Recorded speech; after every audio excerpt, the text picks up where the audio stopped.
E estamos de volta com o BBcast, seu podcast de automobilismo e outras nerds. No episódio de hoje vamos falar sobre o review da Corrida do Milhão da Stock Car. E aqui comigo eu tenho a Débora Santos Almeida. Olá, amigos, sejam bem-vindos a mais este podcast. E esta é a primeira vez que pisamos no Autódromo de Interlagos este ano. Exatamente, na etapa de 2019 da Corrida do Milhão da Stock Car, realizada em São Paulo, em Interlagos, nós tivemos a felicidade de poder cobrir a etapa, nos 3 dias oficiais de treinos e corrida, diretamente do paddock, lá com credenciamento de imprensa.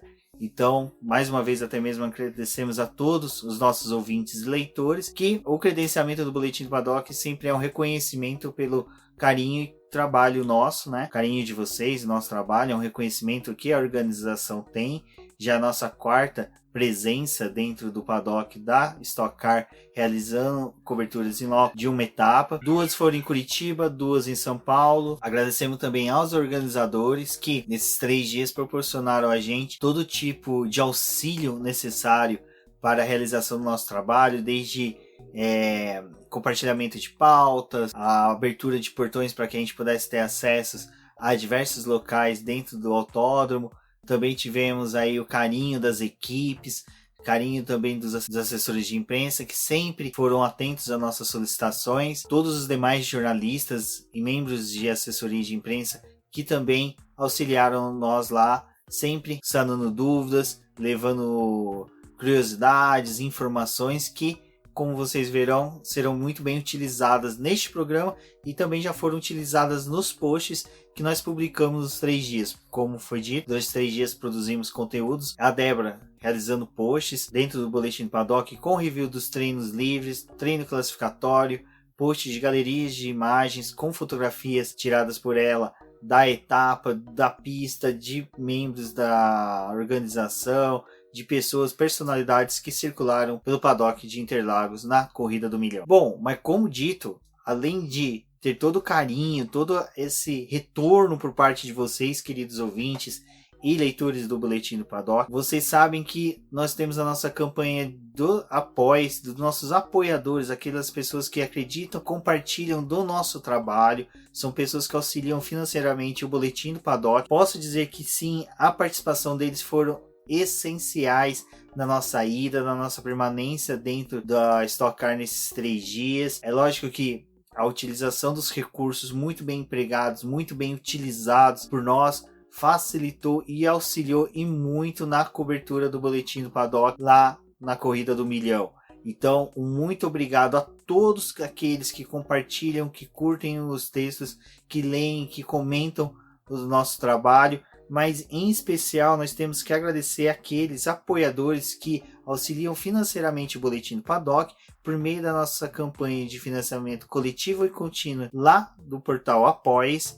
Tem o link no post no site.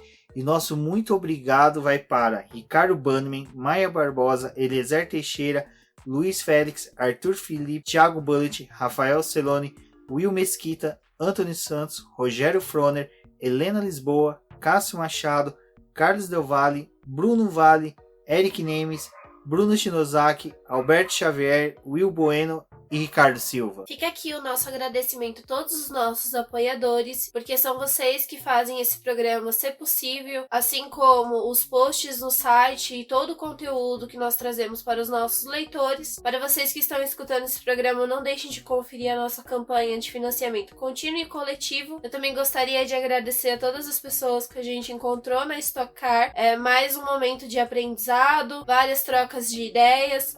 Para mim foi um momento muito enriquecedor, principalmente na minha carreira, e ter a oportunidade de conversar com fotógrafos, jornalistas, assessores de imprensa, todo mundo que faz Stock Car ser possível, é algo que me torna uma pessoa muito melhor. E eu gosto de sair de uma etapa desse tipo sentindo que a energia está renovada e que eu tenho força para poder trazer outras coisas para vocês. Exatamente, o que era interessante, até mesmo disso que a Débora falou, é o retorno que nós temos até mesmo de pessoas que era a primeira vez que nós tínhamos contato, pessoas experientes da área do automobilismo e que reconhecem o Boletim do Paddock já como um portal de conhecimento, de entretenimento e que leva a notícia da Stock Car para muitas pessoas. Foi um reconhecimento muito grande, importante para nós, principalmente quando nós somos reconhecidos, até mesmo como um dos únicos portais, ou dos poucos portais que produz podcast, pelo menos um episódio exclusivo sobre Stock Car. Isso foi muito enriquecedor, saber de que temos esse reconhecimento não só de jornalistas que lógico,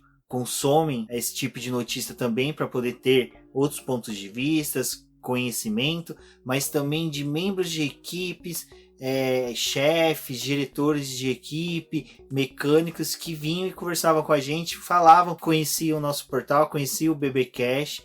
Então, quando a gente... É uma coisa que a gente até comentou com o Dâmora, lá do Velocidade Alta, que esteve presente aqui em Interlagos, que é muito interessante quando a gente só tem os números de acessos, os números de ouvintes, de inscritos, mas quando a gente encontra alguém que se torna de número uma pessoa real, e aí às vezes é uma pessoa com quem a gente tem uma admiração porque exerce uma atividade dentro de uma equipe, é um mecânico, é um funcionário de uma determinada portal, de uma determinada emissora, e fala que consome nossa notícia, que consome o nosso BBcast, né, nosso podcast, é bem enriquecedor, e isso sempre é um resultado daquilo que a gente faz para você, fã que está em casa, que quer ter notícias sobre automobilismo, e a gente vê que quando a gente faz para vocês, acaba também chegando a pessoas que já têm um notório conhecimento de automobilismo e Stock Car. Então é muito enriquecedor para nós, e acredito que seja para vocês também, sabendo que o mesmo material que é disponibilizado para vocês chega a jornalistas especializados, a membros de equipe, e quem sabe logo sabemos, até saber se algum piloto já não ouve nós, mas saber que membros de equipe, como foi dito, emissoras de TV e N pessoas se transformam daqueles números de inscritos, números de ouvintes, em pessoas reais que vieram falar e parabenizar a gente, né, pelo nosso trabalho. E isso, como eu sempre falo, é um resultado daquilo que a gente faz para vocês, por vocês, e que ao final se reflete em todo esse enriquecimento. Então é interessante como uma etapa dessa mostra como nós estamos no caminho certo, e o caminho certo é sempre levar notícias para vocês de forma consistente e de forma correta, trabalhando do início ao fim da etapa, sempre buscando informações, compartilhando informações também. Um exemplo que eu estou levando do Dump, que o Dan esteve aqui já até mesmo antes que nós, chegou na quinta-feira, esteve presente no autódromo até pouco antes da gente sair, e todos fomos muito bem recebidos e trabalhamos os 3 dias focados em buscar informações, discutir as informações que nós obtínhamos com as equipes, com pilotos e com chefes de equipe, para transformar em tudo isso que vamos levar para vocês hoje no BBcast e nos demais portais que provavelmente vamos citando aqui, que estiveram lá, e que foi muito interessante essa troca de experiência. Então, mais uma vez, muito obrigado a todos. A vantagem de ir numa etapa assim, e até mesmo em qualquer outra etapa da Stock Car, é que o mundo da Stock Car é algo muito acessível. As pessoas, elas estão ali para poder tirar dúvidas, conhecer você. Muitas dão essa brecha e esse espaço. A vantagem também da língua, porque é o português, todo mundo ali fala português, então você não tem essa barreira de conflito de linguagem e outras coisas. E até mesmo o pessoal que é especializado, os engenheiros, chefes de equipe, todo mundo que habita esse mundo, é legal para eles conversar com pessoas que têm portais, sites, porque eles sabem que esse material que está sendo produzido ali vai ser levado para outras pessoas que estão de fora da categoria, mas é um jeito de atrair o público para dentro dessa categoria. Então, a gente recomenda muito que, por exemplo, no final do ano, a etapa de encerramento é novamente em Interlagos. Então, quem tiver a oportunidade, vá para poder conhecer a Stock Car. Se vocês não conseguirem ir numa visitação de box, acompanhar todo esse tipo de trabalho, vale a pena mesmo, assim, ir na arquibancada, prestar atenção no movimento, conhecer as pessoas, porque é isso que a Stock Car proporciona, que é essa abertura do público com quem é especializado ali. E para nós que somos produtores de conteúdo, é legal trocar uma ideia com essas pessoas, porque você acaba conhecendo as coisas mais a fundo, e não é um pecado perguntar, não é um pecado você não ser especializado naquilo, porque quem tá ali, que já conhece, tem a força de vontade de passar essa informação da melhor forma pro outro que tá ali querendo entender. Então, se você mostra que você tá interessado, é justamente isso que eles precisam para poder resolver fornecer essa informação. Exatamente, Débora. Então vejam que a Stock Car é uma das melhores categorias para se acompanhar. Esse fator que a Débora disse da língua é muito importante porque vocês podem ter acesso a todo esse universo da Stock Car. Sigam os membros das equipes, chefes de equipe, pilotos. A maioria tem contas nas maioria das redes sociais. Então vale a pena acompanhar. São quase todos, eu não vou falar que todos são, porque às vezes vocês podem encontrar uma porta fechada de pilotos, mas a maioria em si são de porta aberta, eles querem conversar com vocês. Até no final a gente vai fazer um comentário sobre algo que aconteceu muito bacana comigo, com a Débora, com o Dan e com outros membros que estavam lá de imprensa, que estavam no autódromo ao final do evento em si. Então fiquem ligados. Como dito, a gente se estendeu bastante no agradecimento, mas é para dar para vocês toda a dimensão de como foi importante a cobertura dessa etapa e como isso vai refletir não só no programa de hoje, como também nos demais programas do BBcast da Stock Car. Vocês vão reparar que a cada evento que nós cobrimos existe uma evolução no nosso trabalho. E mais uma vez eu acredito que nosso trabalho vai evoluir e vocês vão ser os beneficiados.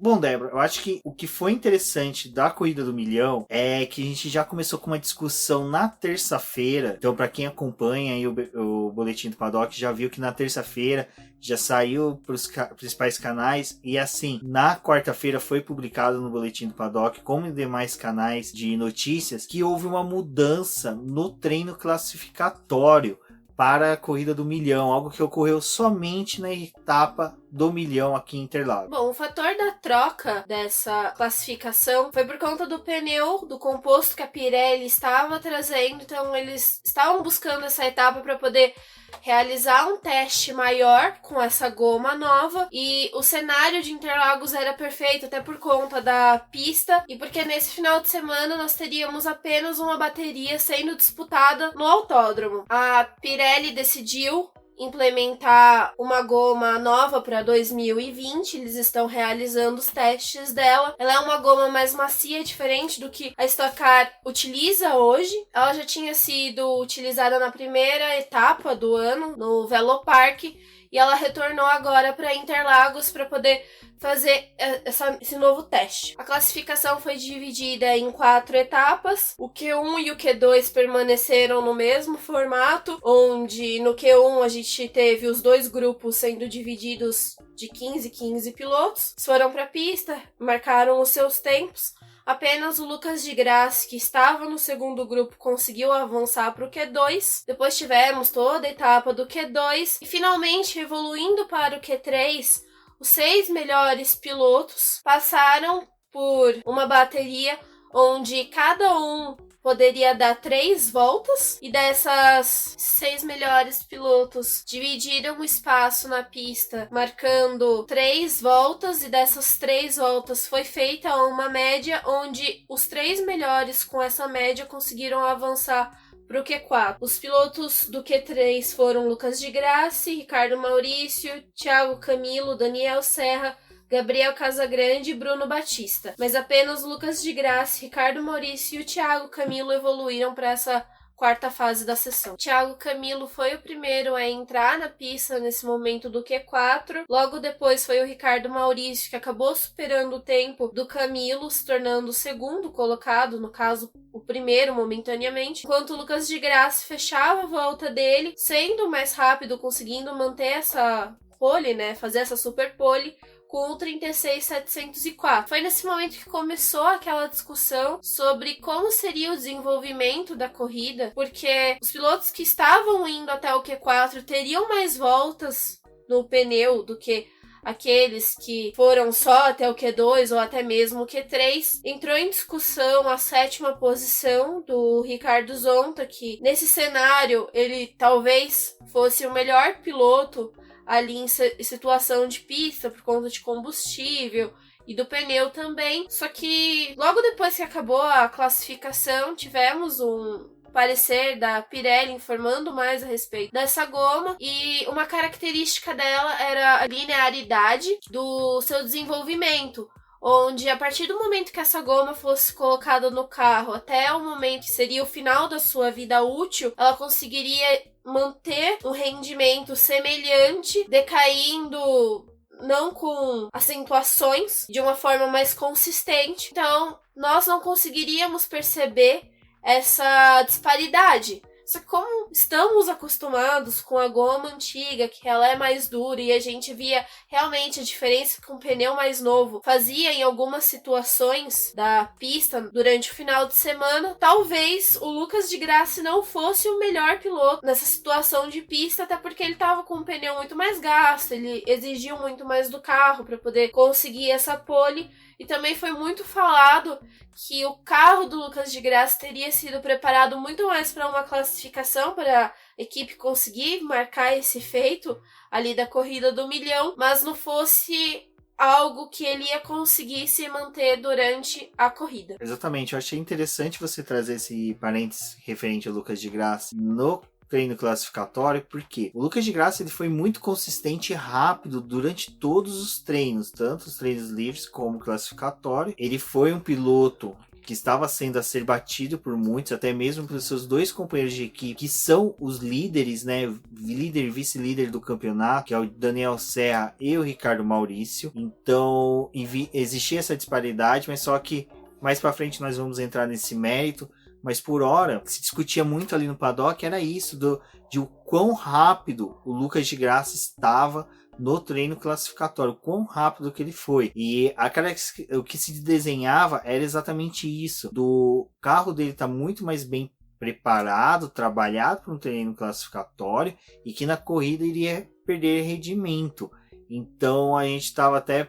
colava aquelas conversas de que seria um cavalo paraguaio, que ele iria ter só um desempenho ali no início da corrida, mas que logo o carro teria um caimento muito ascendente, né, de rendimento durante a corrida. Até porque a gente pode levar em consideração a mecânica de duas provas que são realizadas no domingo da Stock Car, onde o piloto que acaba vencendo a corrida, dificilmente ele consegue manter o mesmo rendimento dele na segunda prova, porque o carro ali já foi extremamente exigido, o gasto do combustível foi elevado por conta dos acionamentos do botão de ultrapassagem. Então, levando em consideração o que a gente já tinha de conhecimento de outras etapas, talvez essa prova do milhão não fosse o que a gente esperava do de Grassi como um piloto forte candidato a conquistar a vitória dessa corrida. Outro exemplo que nós temos é do Thiago Camilo, que possui 5 poles na temporada, e dessas 5 poles ele não converteu todas em vitória. Ele sim obteve vitória, como foi no caso da última corrida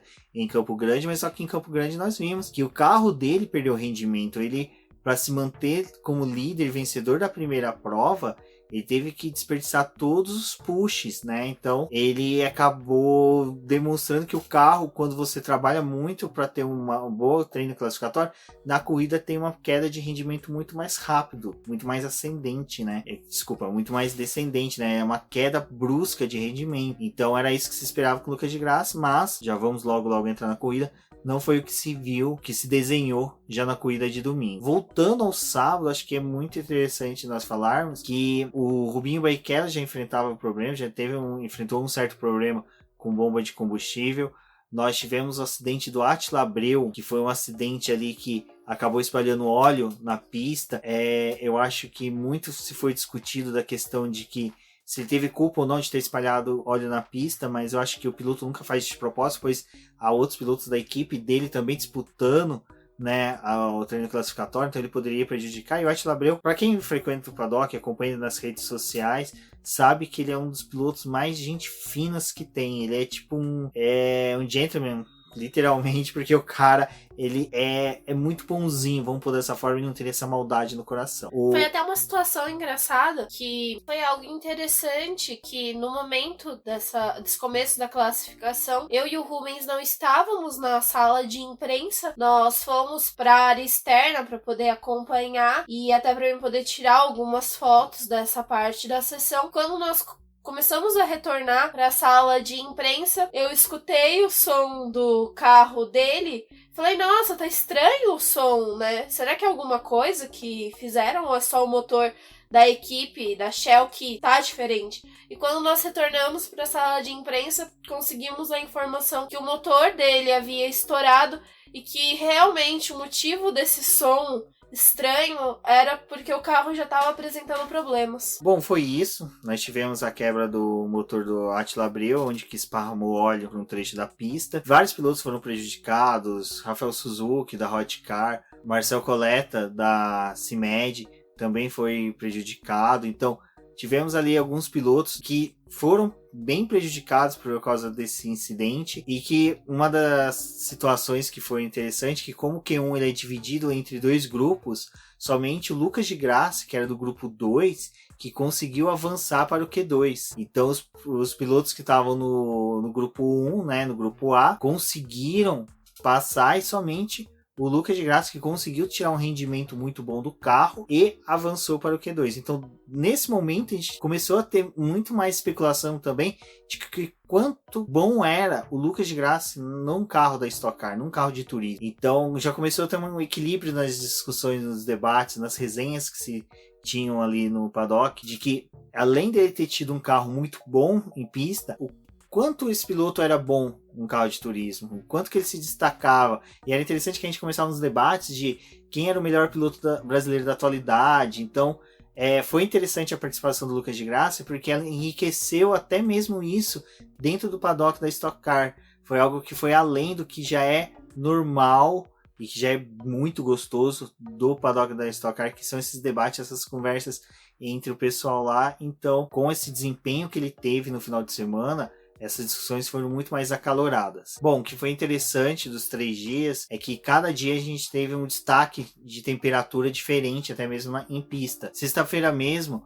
o primeiro treino livre teve início ali com pista úmida, já o segundo treino não, mas no sábado também tivemos algumas dessas características na pista, mas nenhum dos dias foi um dia de clima quente. Somente no domingo que a gente teve um pouco de sol, mas isso já altera questões de temperatura de pista, desempenho de pneus, e como a Débora disse, os pneus eram novos, só haviam sido utilizados uma vez na temporada, então as equipes não tinham um feedback tão bom do desempenho dele, e para a corrida era aquela expectativa, como seria? Lucas de Grassi manteria o rendimento, Daniel Serra, Thiago Camilo, que são os grandes expoentes do atual Stock Car, né? Se eles iriam ou não conseguir colocar frente ao piloto convidado, e também Ricardo Maurício, que atualmente é o desafiante desses dois grandes pilotos da Stock Car.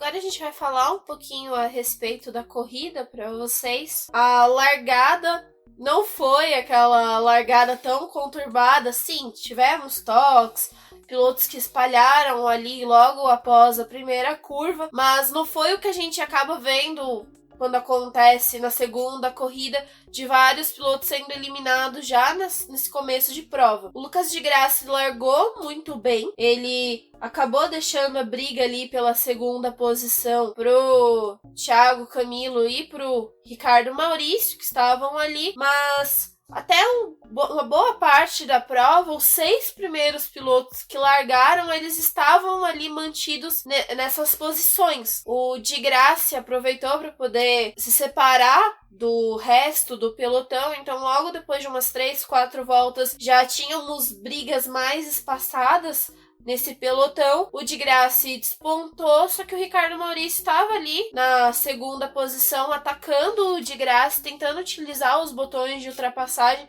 para poder ficar o mais próximo do líder e em qualquer momento que tivesse algum deslize ali do de Grassi, ele poder assumir a primeira posição. Essa disputa permaneceu até o momento da abertura dos boxes, que foi quando o Ricardo Maurício imediatamente partiu para poder realizar o pit stop dele. Enquanto isso, a gente tinha o Lucas de Grassi na pista tentando ampliar a vantagem dele para quando ele realizasse a parada, ele conseguisse manter essa primeira posição. Isso que era interessante, o Lucas de Grassi, o tempo todo ele foi um piloto rápido em pista. Ele não foi um piloto lento, ele não teve nenhum momento que ele teve uma queda brusca de rendimento. Então, ele era consistente, né? Em todos os movimentos dele ali, ele conseguia manter uma linearidade e até mesmo na questão do tempo dele, a gente não conseguia ver diferença. E quando nós falamos de piloto estreante, nós temos que lembrar que Lucas de Grassi já tinha uma temporada de Stock Car.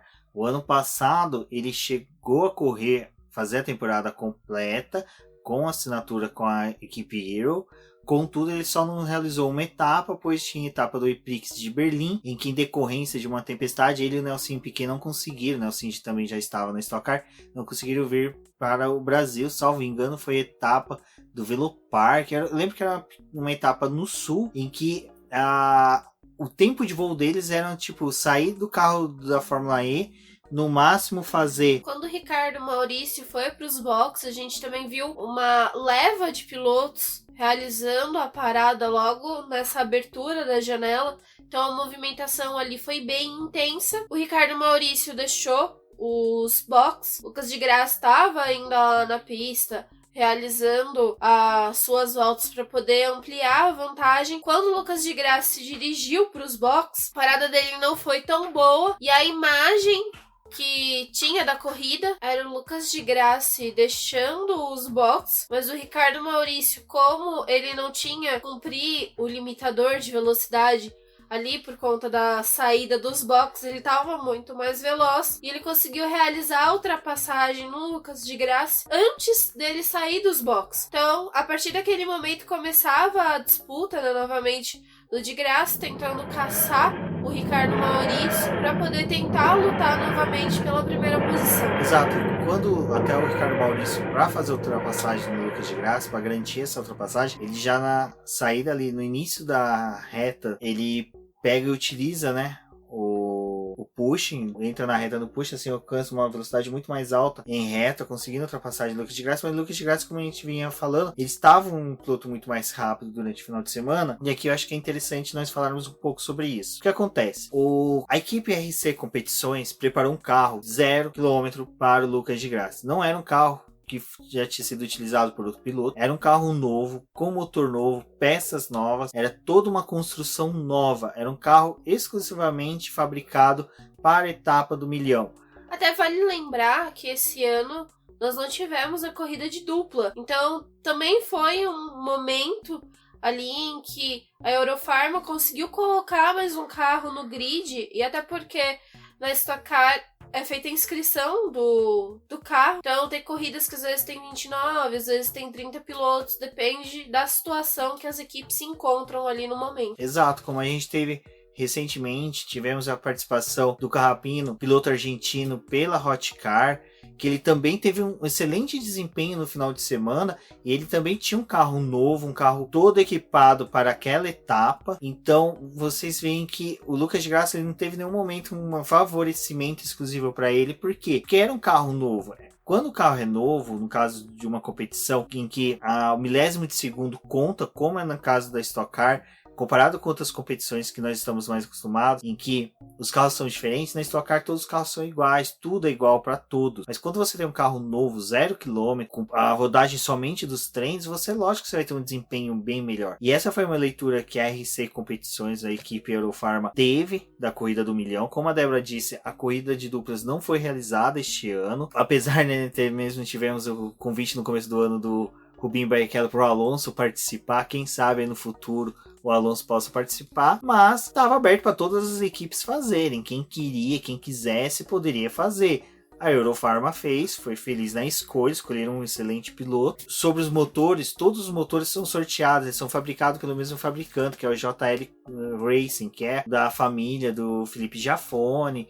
Então, todos os motores são padronizados. Então, no começo do ano é sorteado os motores para a fábrica não entregar um motor para cada equipe, para não ter chance de uma equipe falar que eles entregaram o melhor motor para cá, diferente para as equipes. Para uma equipe menor não falar que as grandes receberam um motor melhor. Não, todos os motores são sorteados entre eles, então a sorte está ali. O que conta dos carros é o ajuste fino que os pilotos e equipes fazem. Fora esse ajuste fino, o que conta é a manutenção que cada equipe faz com seus carros. Então, Tem aquelas que vão desmontar o carro inteiro depois do final de semana, ver como é que estão as peças, voltar tudo aquilo da mesma forma pro carro, né? Encontrar o melhor jeito de montar a estrutura de novo, como tem aquelas que não vão ficar tão preocupadas com esses pequenos detalhes, vão continuar ali trabalhando no que elas acham mais importante. Então, é todo esse diferencial que a Stock Car tem dentro dos boxes dela e o que é feito nas fábricas. Exatamente, até foi interessante que ao final da corrida, enquanto que eles estavam desmontando, a gente viu que tinha equipes que simplesmente já estavam tudo desmontado, porque é só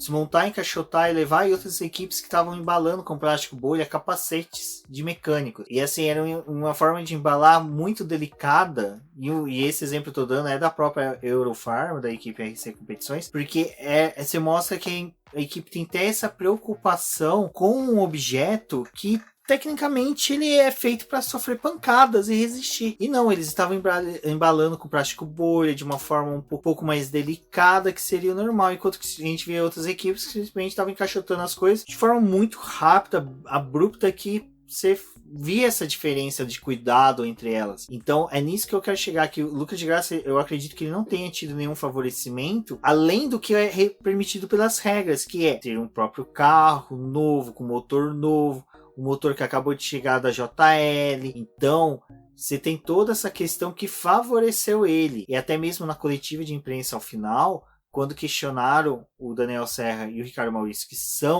foram companheiros dele nessa etapa, você viu que havia uma calma nos dois em explicar que foi simplesmente porque ele tem um diferencial. O Lucas de Graça é inegável que ele é um excelente piloto, e que sim, que o carro dele foi melhor por N motivos, mas que nenhum era um motivo que gerava estranheza para todos. O Casagrande, que estava também lá na coletiva, que foi o segundo piloto, o segundo colocado, você viu que ele em nenhum momento contestou, em nenhum momento levantou essa questão, não teve essa questão por pilotos, não teve essa questão por equipes. Então é interessante vermos isso, que realmente o desempenho do Lucas de Graça teve fatores que eram além do potencial dele, mas estava tudo dentro da regra, não era nada estranho para as demais equipes, não era nada que buscasse uma inverdade naquilo que era dito por todos. Essa pausa aí nos comentários da corrida é interessante, porque principalmente pelo que vem agora, que aconteceu na corrida, logo após esse momento que o Lucas de Graça retorna à corrida, após fazer o pit stop dele, e ele consegue imprimir um ritmo forte até chegar ao Ricardo Maurício. Era nítido o desempenho do Lucas de Grassi. Mais tarde, novamente, nessa coletiva de imprensa que teve, foi falado justamente dessa diferença que a gente acabou de explicar a respeito dos carros, que eram carros que, principalmente do Ricardo Maurício, até mesmo do Daniel Serra, que completou a prova na terceira posição, eles estavam com uma dificuldade na questão do rendimento nas retas, e por conta disso o Lucas de Graça acabava tendo uma vantagem em cima dos outros carros da Eurofarm. Então eles continuaram disputando, o Lucas de Graça chegou até o Ricardo Maurício, voltaram a utilizar os botões de ultrapassagem. Lembrando que o Ricardo Maurício ele já tinha acionado ele mais vezes, porque ele precisava chegar no Lucas de Graça, né, se manter próximo naquele início da corrida. E o Lucas de Graça ele tinha uma vantagem daqueles botões de ultrapassagem, além dele ter um botão a mais, que foi o que os fãs proporcionaram a ele. Então ali ele tava meio que com a corrida ganha, ele tinha o carro ideal, ele tava fazendo uma boa corrida, os pneus estavam ajudando a situação dele em pista, até que a gente teve lá na 20ª volta o lance da corrida que não foi legal pra visão, principalmente por conta da corrida do milhão, que é aquela corrida que tem mais destaque da Stock Car e até mesmo do ano no Campeonato Brasileiro de automobilismo. O Lucas de Graça colocou as 4 rodas, né, do carro cruzando a linha dos boxes. Ele tava vindo com um botão de ultrapassagem acionado. Ele ultrapassou o Ricardinho Maurício ali numa situação que não foi legal por conta disso, dele ter extravasado os limites de pista. E ele seguiu, até em um momento assim, ficou, ele vai devolver a posição, ele não vai continuar assim. Logo depois tivemos a punição pra ele, que foi o cumprimento de um drive-thru. O problema é que ele continuou na pista como se ele não tivesse tomado nenhuma advertência, nenhuma punição, e ficou uma situação desagradável ali no que estava acontecendo na corrida no milhão. Exatamente. O que é interessante desse momento é o seguinte: é inegável que a ultrapassagem do Lucas de Grassi para o espetáculo foi linda demais. Assim, ele colocar o carro para fora, fazer a ultrapassagem ali pro espetáculo, que é aquilo que o grande público gosta, é bacana, mas só que infelizmente ele infringiu uma regra. E ainda mais recentemente a gente teve toda aquela discussão do GP do Canadá, de Fórmula 1, onde o Vettel cortou, por causa de um erro dele, o traçado e acabou sendo punido. Em 2013, no último ano do Felipe Massa na Fórmula 1, ele acabou cortando, né, esse mesmo trecho da pista, e ele acabou sendo punido pela comissão, né, pela FIA, e acabou perdendo o pódio no GP do Brasil. Ele ia chegar, salvo engano, em terceiro lugar. Ele acabou perdendo o pódio porque ele simplesmente beliscou a faixa. Então, isso na época gerou uma comoção. Todo mundo discutiu se era legal ou não a regra, a aplicação da regra nesse caso, mas o Felipe Massa foi punido. Então, acho que até o Lucas de Grassi afirmar que ele teria que ser comunicado, né, para poder devolver a posição ao Ricardo Maurício, é uma falha dele, porque ele, como piloto, tem que saber que, caso ele cometeu um erro em pista, ele tem que devolver, independente de punição ou não, independente de ordem ou não. É fair play isso, né?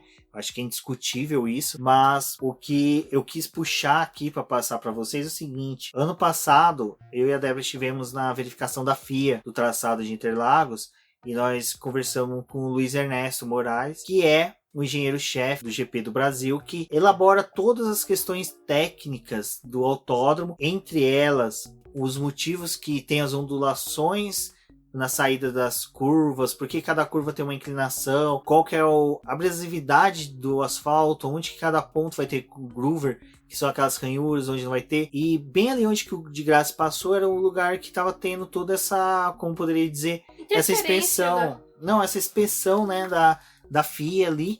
E ali ele explicando, ele usou justamente aquele local para explicar pra gente, falando: olha, tá vendo aqui? A gente fez um formato de asfalto que é pro piloto ter um bump. Se ele cortar, se ele cometer a irregularidade de cortar. Se ele cortar aqui, o carro dele vai ter um salto, ele vai perder equilíbrio do carro, ele vai ter que corrigir o carro, então ele vai, possivelmente, se ele ultrapassar, ele vai perder a posição, ou ele vai saber que ele cometeu esse erro, ele vai saber que ele fez um traçado fora da pista. E por que eu tô entrando nisso? Interlagos, o que se faz em Interlagos reflete nos autódromos do mundo inteiro. Interlagos, ele é uma pista laboratório da FIA, e isso já é utilizado em traçados do mundo inteiro. Essa questão de ter um desnível, ter um bump de quando você sai do traçado e retorna, para o piloto saber que ele, fiz algo errado, tenho que devolver posição se eu ganhar. Eu acho até interessante isso. Eu vou trazer até uma questão pessoal que eu passei recentemente numa corrida de kart em Interlagos, em que eu tive que cortar o traçado e eu assim, automaticamente eu tirei o pé, abri mais a curva seguinte para devolver as duas posições que eu ganhei. Então você imagina, eu que sou um mané, não sou um piloto profissional, eu soube disso na hora. O Lucas de Grassi, que é um piloto que já tem passagem por Le Mans, que é campeão de Fórmula E, passou pela Fórmula 1, Fórmula 2, ele saberia que ele teria que devolver a posição. É incontestável isso, é um conhecimento notório de um piloto. Então, desculpa, é difícil de engolir os argumentos dele quanto a isso, de que a equipe teria que avisar. E até ele levantou a questão da regra ser interpretativa, e aquilo ali partiu dos comissários, que é um pessoal que está sendo muito atacado, principalmente na Fórmula 1, só que na Stock Car, nessas 7 provas que a gente teve, sempre teve algum lance, alguma coisa que acabou colocando, né, os comissários numa situação não muito agradável, e ele utilizou de tudo isso para poder jogar a culpa nos comissários, como se a punição que foi dada para ele foi... Ele estava sendo punido por ser Lucas de Grassi. Esse que é o entendimento que ele quis dar. Que estavam punindo ele porque ele foi um piloto foda do final de semana, que ele foi um piloto que teve um excelente desempenho no final de semana. Então todo esse discurso que ele gerou, e eu acho que é válido um piloto expressar da forma que ele quiser a indignação dele, como ele mesmo disse, que até no post vai ter a entrevista que ele deu pro Lucas do Projeto Motor, um companheirão nosso lá nesse final de semana lá na Stock Car, que ele fala que foi uma forma dele de protesto, mas até onde que esse protesto é válido, né? Porque ele expôs a categoria, expôs a Eurofarm, expôs a equipe, né, do Matheus, então é complicado isso, é uma situação muito difícil que ele fez. Ele foi de mocinho do final de semana, com tudo que ele tinha feito, com um bom desempenho, ao vilão do final de semana. O que me lembra muito é o que nós vimos do Lucas de Graça nesse final de semana. Ele foi muito o Hartley do Batman, do Cavaleiro das Trevas, em que o filme inteiro ele é um justiceiro, um promotor que tá do lado do bem, e quando ele tem uma perda, ele vira a cara, né? Ele se torna duas caras e ele começa a se tornar vilão. O Lucas de Graça ele foi a mesma coisa, ele se tornou um duas caras na corrida. Ele estava sendo um excelente piloto. Ele deu entrevistas maravilhosas, uma entrevista... O Lucas, um carioca que nós acabamos adotando, é do portal Lab Jornalismo, né? Um canal que é um laboratório de jornalistas. Ele é carioca e tem o nome de príncipe, que é um nome gigante, mas o que é interessante é que ele deu entrevista pro Lucas, o Lucas acabou auxiliando a gente aí, vai passar pra gente. Então o Lucas do Lab Dicas de Jornalismo concedeu essas entrevistas e a gente ouvindo o Lucas de Graça, muita coisa que ele fala é interessante, é bacana de se ouvir, mas depois o que ele fez, é que eu falei até no Twitter, foi uma ofensa com todo mundo que tava ali pelo espetáculo. A prova da Stock em São Paulo, ela é gigante, ela é imensa, as pessoas têm que ver para ter uma noção de quão grande que ela é, tanto de pessoas que ela movimenta, empresas e tudo. Então o que ele fez foi chato por causa disso. Então tem até um tweet meu que eu vou linkar aqui no post, que até foi um fraga da Débora fotografando, que foi o Lucas de Graça tomando um esporro no meio do paddock de um mecânico, de um membro da equipe full time, que é a equipe do Bim Barrichello, que o cara cruzou pelo Lucas de Graça e começou, e praticamente veio na cara do Lucas de Graça e falou: olha, o que você fez não se faz aqui, não é digno da Stock Car. Chamou atenção, muita gente viu, nós vimos, a gente estava participando da coletiva, a gente estava na fila para conversar com o Ricardinho e Maurício, e assim, simplesmente foi algo impactante, porque a gente viu um membro de uma equipe que não é piloto, não é chefe de equipe, a gente infelizmente não conseguiu saber qual a posição dele dentro da equipe, mas pelo uniforme deu para identificar que era da Full Time. Foi algo impactante. Você vê um piloto de renome mundial, de expressão mundial, que tá tomando uma chamada de uma pessoa no meio do paddock, que você sabe que normalmente seria uma pessoa que não faria isso com outro piloto, mas que fez isso com o Lucas de Graça porque ofendeu a ele. Então foi chato por causa disso. Eu acho que a gente teve que discorrer um pouco sobre isso, porque como a gente falou, o Lucas de Graça ele não teve um favorecimento ilegal durante todo o final de semana, foi desempenho mesmo de piloto, de braço e de equipamento, que a equipe RC Competições, Eurofarma, concedeu a ele. Então eu acho que foi muito triste o que aconteceu, deu um quebra-clima gigantesco na sala de imprensa, porque sala de imprensa, pra vocês terem uma ideia, são várias mesas, a gente acaba assistindo a transmissão da própria Globo, que foi dessa vez, que fez a da corrida, com narração do Galvão Bueno, que após 15 anos voltou a narrar uma etapa da Stock Car. Foi bem legal a participação dele, mas só que teve um quebra-clima, que foi dele ter sofrido a punição, não cumprido. Parecia que ele queria mostrar que Stock Car é uma várzea, que não é uma competição tão grande, tão forte quanto qualquer uma outra de turismo. Galvão, na hora da transmissão, elencou algumas categorias de turismo, ele colocou a Stock Car entre elas, entre a DTM, a NASCAR e a... não me recordo agora, não, ele só colocou entre as duas, no caso. Eu colocaria a Stock Car até mesmo junto dessas duas, porque ela é grande. Se você pegar o grid da Stock Car, comparar com qualquer outro grid de outra dessas categorias, é muito maior que até a DTM. Pegar o grid da DTM e comparar com a da Stock Car, a da Stock Car eu acho que é muito melhor. A gente tá falando de Daniel Serra, que tem no capacete dele pintado, no carro dele pintado, título da Le Mans. Ele foi Le Mans, ele é piloto Ferrari, sabe? Ele é o piloto raiz da Ferrari, se a gente for colocar dessa forma. Porque a Ferrari, ela, antes de até mesmo ser uma equipe de Fórmula 1, ela ainda tem disputa fortíssima em GTs e na Le Mans. E o Daniel Serra é um piloto Le Mans. Então se desrespeitou também um piloto Le Mans. Um piloto campeão de Le Mans. E ele já tem outro campeonato até mesmo pela Corvette. Então você tem toda essa situação que ficou chata. Então eu acho que assim, infelizmente a gente teve que, vamos pôr dessa forma, perder um tempo falando sobre o Lucas de Graça. Disso a gente queria falar da vitória dele, que com certeza teria sido muito bacana ele ganhar. Teria sido muito mais bacana do que toda a situação chata que envolveu.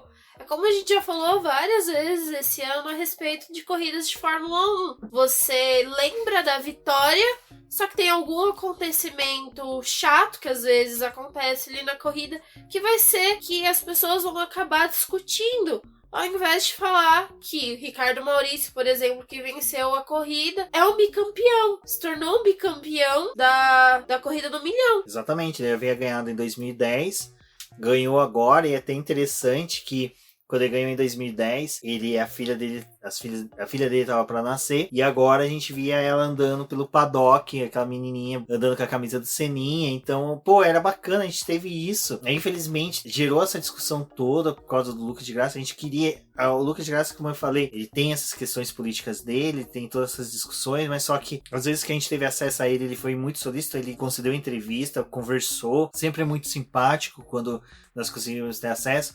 A Renata do portal Eprix veio a São Paulo para entrevistar ele, né? Ele, o Gimenez e o Kaká, que participaram aí da Fórmula E e da Jaguar Truck, onde que a dupla brasileira foi a primeira e a segunda. Então, você vê, ele tem um destaque, ele tem toda uma questão que envolve o Lucas de Graça, que é interessante, é muito bom de se explorar para nós que somos jornalistas e cobrimos automobilismo, mas infelizmente teve essa indelicadeza dele. Eu entendo ele é um competidor, ele é um piloto sangue na veia. Você percebe quando você conversa com ele, quando ele tem um amor pelo esporte muito forte. Eu acho que ele e Rubinho Barrichello são pilotos que se destacam por isso. Eu acho que eles se destacam muito mais até que o próprio Nelson Piquet. Acho que o Nelson Piquet tá 20 degraus abaixo dos dois nesse quesito, porque os dois são sangue na veia total sobre automobilismo. Eu acho que eles, Bia Figueiredo, Thiago Camilo, Ricardo Maurício, Daniel Serra, são pilotos. E hoje o Casagrande são pilotos que se destacam por isso. Eles são fervorosos pela categoria. Lucas de Graça também é. O ano passado, quando ele esteve aqui, ele queria brigar. Ele brigava por posições. Ele tinha excelentes desempenhos, né? Tanto que ele foi um dos melhores estreantes. A gente teve vitória dele. Uma das nossas primeiras coberturas da Stock Car teve vitória do Lucas de Graça. Então, imagina, foi em Curitiba. A gente estava num ambiente diferente do nosso. A gente teve uma vitória dele.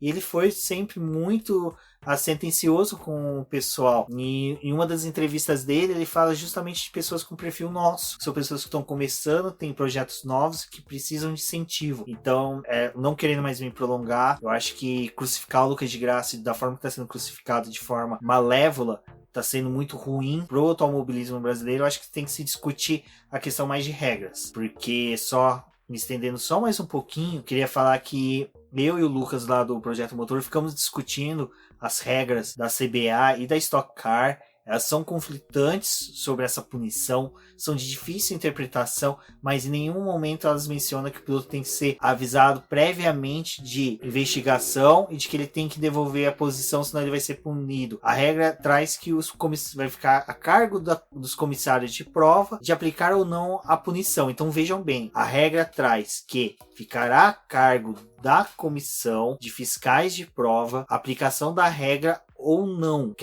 da regra ou não, a aplicação da pena, ou seja, a punição vai ser escolhida por eles. E o drive-thru é um dos menos graves que tem no automobilismo nacional. Há outras punições muito mais graves, que é de acréscimo de tempo e de até mesmo eliminação da prova, como acabou acontecendo ao final, mas ela é omissa sobre ter que avisar previamente. Então, nesse ponto, o Lucas de Graça, infelizmente, está errado, ele não tem que ser avisado. Aí é uma questão, como eu mencionei agora há pouco, vai de bom senso do profissional, mas a regra não traz que ele tem que ter uma outra aplicação, então fica a cargo da comissão. A comissão entendeu que ele deveria fazer o drive-thru, no caso ele não fez. Eu entendo a punição deles, o local que ele fez aquela ultrapassagem é de risco, porque como nós mencionamos, tem bump, tem sujeira, ele corria muito risco de voltar com pneu sujo, sem grip, numa reta em que os carros atingem mais de 270 km por hora, tá chegando a quase 290 com push acionado. O carro dele era o mais rápido em pista, ele tinha uma grande chance de bater, porque ele saiu e já entrou direto rumo ao muro, então o muro ali do setor A é bem próximo da pista, então eu acho que tudo isso foi levado em consideração na hora de aplicar a pena, então eu acho que a pena foi justa. E ela foi rápida, até porque faltava pouco tempo para a corrida acabar, era cerca de 6 minutos para essa prova acabar. Então a decisão foi tomada ainda quando os carros estavam em pista, até porque se fosse aplicado depois do término da prova, talvez causasse um desconforto muito maior. Ali ele teve a chance de pagar o drive-thru e ele tava com o carro rápido, ele conseguiria terminar provavelmente ali numa boa posição. Obviamente não teria mais como disputar o primeiro lugar, mas ele ainda ia ter uma condição de pista e ele resolveu cruzar a linha de chegada na primeira posição, já sendo desclassificado, e abre margem para algumas pessoas falarem que a vitória caiu no colo do Ricardo Maurício, sendo que ele disputou até onde ele pôde por essa primeira posição. Só que quando não tinha mais necessidade dele continuar ali atacando o Lucas de Grassi, até porque já se sabia que ele tinha tomado a punição, ele não ia mais se desgastar. Ele terminou de fazer a corrida de acordo com o que estava previsto. A vitória era dele, então fica essa discussão chata. Enfim, vamos parar de falar do Lucas agora, porque como nós falamos, ele foi punido com o drive-thru, não cumpriu, cruzou a linha de chegada em primeiro, mas acabou sendo desclassificado. E como ele não tá pagando nada, a menção dele aqui está sendo de graça. Vamos seguir com a corrida. Como foi dito, a Lucas de Grassi acabou se distanciando do Ricardo Maurício, mas o que ficava de gostoso da corrida, que era, desculpa o termo que eu vou usar, o tesão da corrida, foi o desempenho do Gabriel Casagrande. É um piloto que quem ouve, quem acompanha o BBcast sabe que eu e a Débora há muito tempo vem falando de olho nesse menino. O cara corre muito, o desempenho dele é muito bom. Se a Crown Racing entregar um carro bom para ele pro final da temporada e até mesmo no ano que vem, se ele permanecer na equipe, ele vai dar trabalho. Ele é um piloto consistente, consistência dele em que nós falamos, ele tá sempre pontuando bem e conseguindo pódios. Esse foi o melhor resultado dele. Mas como eu disse, ele tava vindo, né, Débora, numa briga constante com um piloto que é o mais aguerrido em corridas do milhão, que é o Thiago Camilo. Vamos lembrar que o Gabriel Casagrande largou da 5ª posição, ele foi construindo a corrida dele, começou a disputar espaço com o Thiago Camilo ali na pista, e o lance mais interessante que ele proporcionou foi fazer a ultrapassagem no mesmo ponto que o Lucas de Grassi tentou realizar a ultrapassagem no Ricardo Maurício. Só que ele utilizou o traçado certo, colocou o carro por dentro, fez a ultrapassagem no Thiago Camilo para poder ficar com essa 3ª posição, até ali no momento, né? Então aquilo foi bacana porque a gente tinha a imagem dos dois movimentos e o dele sendo executado com muita perfeição. Exatamente, isso que era interessante. O Gabriel Casagrande, ele utilizou o push no mesmo ponto para ultrapassar um gigante do Stock Car, que é o Thiago Camilo, que, olha, infelizmente o Thiago Camilo, a equipe do Thiago Camilo teve um final de semana bem apagado, mas só que acho que são inúmeros fatores que podemos entender. Até o pessoal da Ipiranga Racing, conversando com eles, falou que infelizmente o Camilo e Interlagos eles têm ali um atrito, mas é questão pessoal, às vezes o piloto não se casa com o traçado, mas enfim, o que é interessante é que o Gabriel Casagrande, que é um piloto que, como a gente vem construindo a sua carreira dentro da Stock Car e crescendo dentro da Stock Car, fez a mesma ultrapassagem, não a mesma, mas no mesmo local que o Lucas de Grassi, mas só que ele optou por seguir as regras, fez de forma limpa, legal e da mesma forma, ou seja, dava pro Lucas fazer. O Lucas ele só não quis, ele só só utilizou do movimento errado para poder fazer uma coisa que, se ele tivesse tido a postura adequada, continuaria com aquela visão de herói do final de semana. Exato, a gente não precisava do Harvey virar o rosto. Ele podia ter permanecido o herói que seria no final de semana. E é até engraçado a gente falar herói, que quando nós começamos a falar isso do Lucas, e voltamos infelizmente pra ele competiu pela Hero ano passado, né? Então, infelizmente, né? Mas eu acho que é pra engrandecer o Gabriel Casagrande, que olha, gente, fiquem de olho nesse piloto. Eu brinquei no Twitter falando que ele é um piloto que, olha, é pra se olhar, é pra se ter um carinho por ele. É um piloto de gente finíssima. Na última etapa, eu lembro que eu até brinquei no BBcast falando que ele falou nos boxes lá que ele havia sido prejudicado por uma quebra, né, no carro.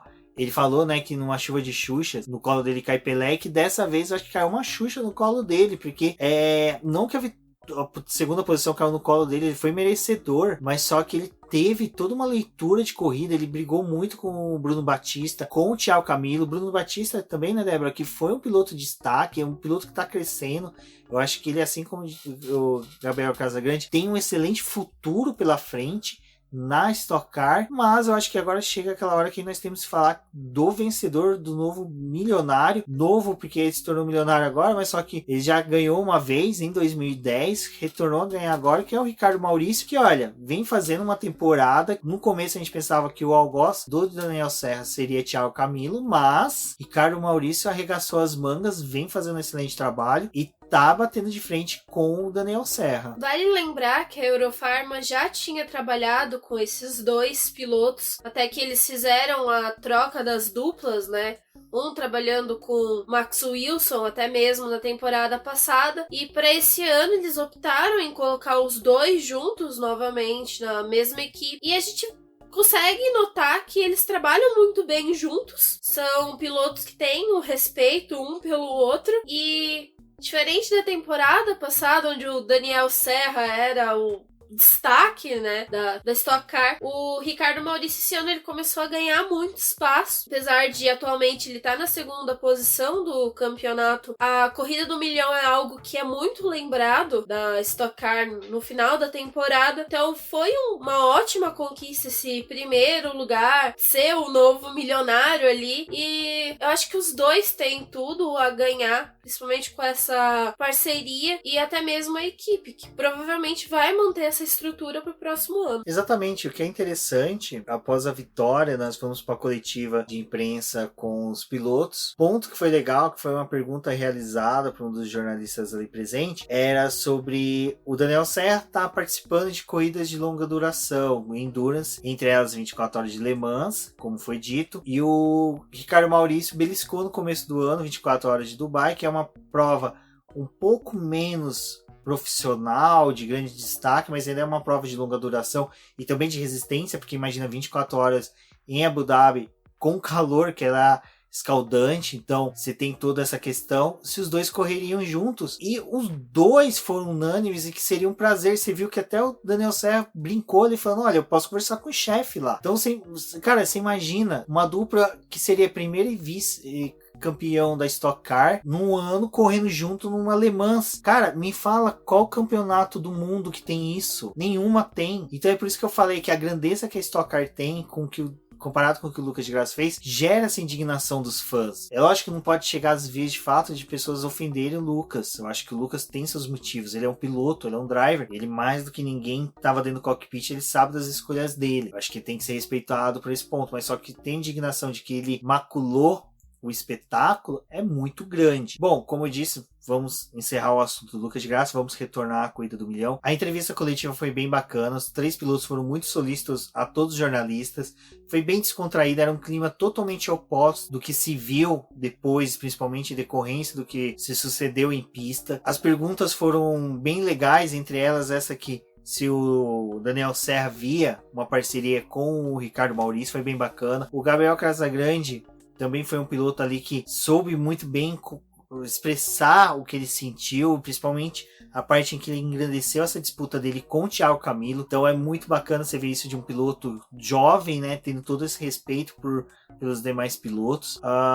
Eu acho que foi isso, né, Débora? Eu acho que é interessante a gente levar também que foi um final de semana enriquecedor para a Stock Car. Eu acho que a Stock Car, ela utilizou muito bem o final de semana para levar informações aos jornalistas, aos membros de imprensa. Para o Boletim do Paddock nós tivemos acesso a boas conversas com chefes de equipe. Eu acho que fica aqui um agradecimento especial ao Amadeu Rodrigues, à Bárbara, que abriu novamente a porta da Hot Car para que a gente pudesse entrar, ver. Foi bacana. Teve uma hora que a Bárbara estava explicando pra gente, né, como é que funciona a equipe. E ela falou que o pai dela era um dos engenheiros-chefe. Ela, meu pai é engenheiro-chefe ali, ó, ele tá dentro ali mexendo no motor. Você vê o Amadeus mexendo no motor. Então, é por isso que eu falo que o porquê que foi ruim que o Lucas fez. Porque maculou todo esse sentimento de amor que a gente tem pela categoria. Então, eu agradeço a todos que ouviram até aqui, porque tiveram paciência em ouvir todo o nosso relato, junto com o relato da corrida. É difícil até mesmo falar somente da corrida ou escolher só contar coisas que a gente viveu na Stock Car. Até porque é a 4ª corrida, todas são diferentes.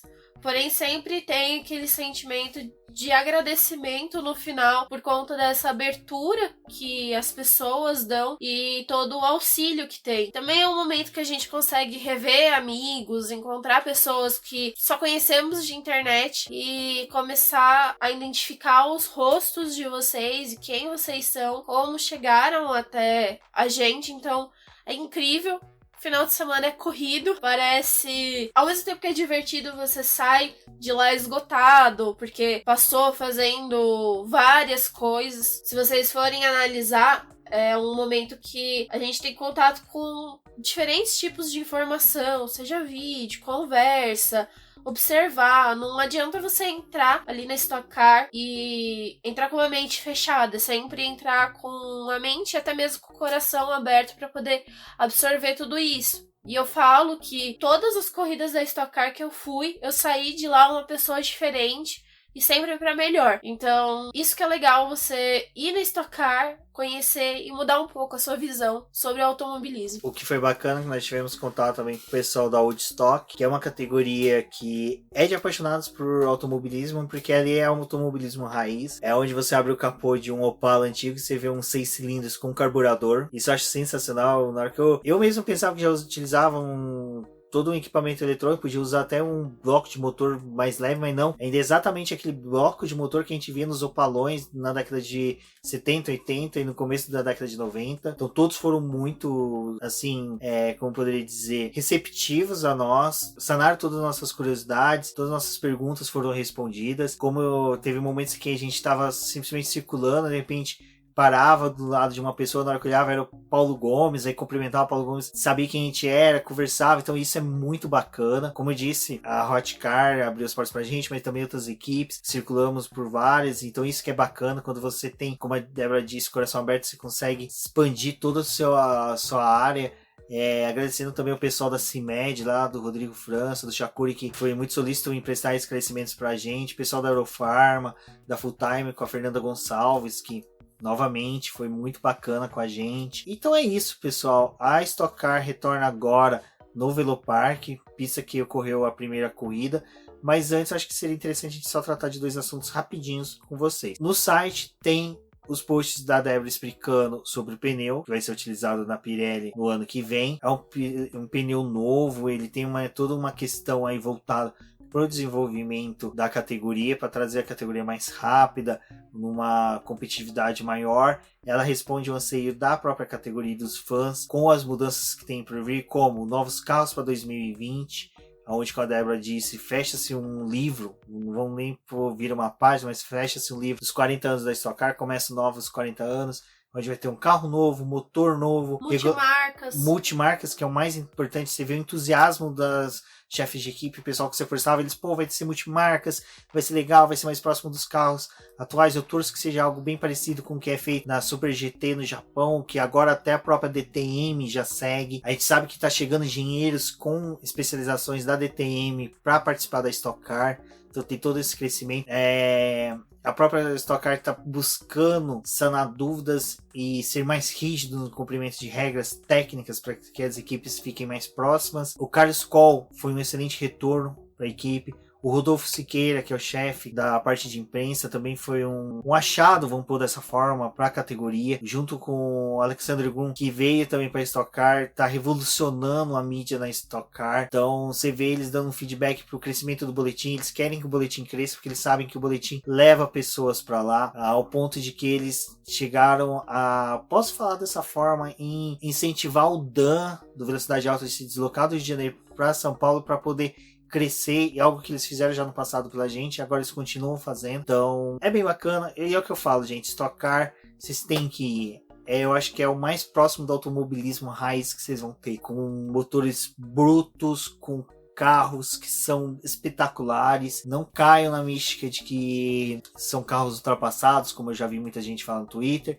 São carros com tecnologia de ponta e que é um amor à categoria. Quem tá lá dentro é, como eu disse, a questão que acho que o que ficou desse grande prêmio, vamos pôr dessa forma, foi essa questão da revolta de que pessoas se dedicam, se deslocam e tem um resultado dessa forma e tem um tratamento que recebeu de algumas pessoas. E se elas fazem é porque elas acreditam e porque tem amor envolvido realmente naquilo. Exatamente. E falando em amor envolvido, agradeço a todos por terem ouvido até aqui. Como eu comentei lá, provavelmente a gente teria um programa aí de 2 horas, mas acredito que não vai ter, por causa ainda vai passar pela edição aqui, então eu vou deixar vocês com o melhor do BBcast. Agradeço a todos, agradeço a nossos apoiadores, saibam que a nossa ida a Stock Car também foi um grande auxílio de vocês, foi resultado da parceria de vocês. As fotos estonteantes lindas que a Débora fez, que foi elogiadíssimo, é parte de uma parceria aí que a gente pode falar de apoiador também, que é do Will Mesquita, lá da Papaya Orange, que auxiliou a gente aí com uma lente excelente, que foi muito elogiada, até mesmo o nosso equipamento por fotógrafos, por ser um site independente que está começando. Então, muito obrigado a todos e convido os demais para que participem aí do plataforma de financiamento coletivo e contínuo do Apoia-se, do Boletim do Paddock, link no post. Qualquer dúvida que tenha, até de contribuições que não quer fazer pelo Apoia-se, podem chamar eu ou a Débora nas redes sociais, nós conversamos. Tem apoiadores nossos que não fazem pelo Apoia-se, fazem por outras formas, e que é muito bacana e que auxilia o boletim. Como eu falei, estamos crescendo, é resultado desse amor que vocês têm por nós temos por vocês, é recíproco. Agradeço a todos, forte abraço e até a próxima. Não deixe de curtir esse programa através do iTunes, ranqueando ele com 5 estrelas para que mais pessoas cheguem ao nosso trabalho através desse tipo de relevância. Acompanhe o Boletim em suas redes sociais, Instagram e Facebook como Boletim do Paddock, e no Twitter como @diznoboletimque. Eu sou a Débora Almeida, no Instagram como DeAlmeidaFoto, se vocês quiserem acompanhar mais o meu trabalho, tanto na Stock Car quanto nos carteiros, onde eu tô tendo a oportunidade de fotografar e conhecer esse mundo da fotografia e do automobilismo. Me acompanhem por lá e até a próxima!